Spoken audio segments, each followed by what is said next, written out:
یہ حدیث انشاءاللہ سمجھ میں آ جائے تو آدھے وسوسوں سے زیادہ کا حل تو ہی مل جائے گا ہم کو انشاءاللہ. وہ حدیث کیا ہے سنیے. وسوسے کیا پہلے وہ سمجھ گئے آپ؟ یہ شیطانی خیالات ہے، خیالات ہے، سوچ ہے، یہ مائنڈ میں آنے والی چیز ہے. انکانشیس کانشیسلی جو بھی ہوتا ہے، جان بوجھ کے انجانے میں آتے خیالات ہے. پہلی بات سمجھ گیا. اب یہ خیالات کے بارے میں نبی اکرم صلی اللہ علیہ وسلم کیا فرماتے ہیں؟ یہ شریعت جو ہے نا بہت پاکیزہ اور بالکل ہیومن نیچر کے مطابق دی گئی شریعت ہے، چونکہ دینے والا رب العزت ہے جو جانتا ہے انسانوں کو کس چیز کی ضرورت ہے. تو بہرحال یہ وسوسے جو ہوتے ہیں یاد رکھیے یہ بہت ساری پھر مشکلات انسانی زندگی میں پیدا کرنا شروع کر دیتے ہیں. یاد رکھیے ان کی ابتدا. تو پہلے وہ خیالات کے بارے میں حدیث سن لیتے ہیں انشاءاللہ، پھر بعد میں اس کی انشاءاللہ عزیز تفصیلات دیکھیں گے. آئیے پہلا صحیح مسلم کی روایت ہے.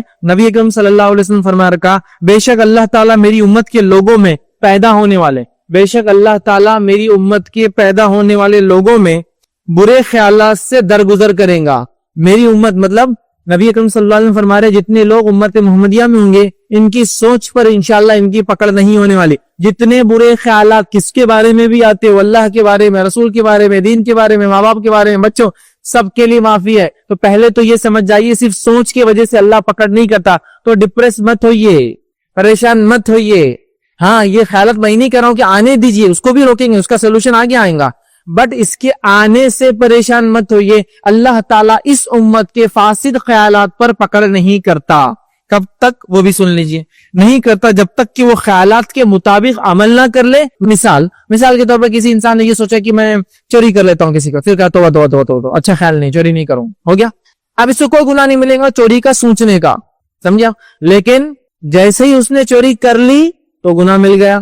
تب تک گناہ گار نہیں ہے امت محمدیہ کا کوئی بھی مرد، کوئی بھی عورت، کوئی بھی بچہ، کوئی بھی بوڑھا، جب تک کہ وہ کسی خیالات پہ اللہ پکڑ نہیں کرے گا. کب تک کہ جب تک کہ عمل نہ کر لیا. تو آپ فاسد خیالات وسوسے دل میں ہی ہے نا، خیال ہی ہے نا.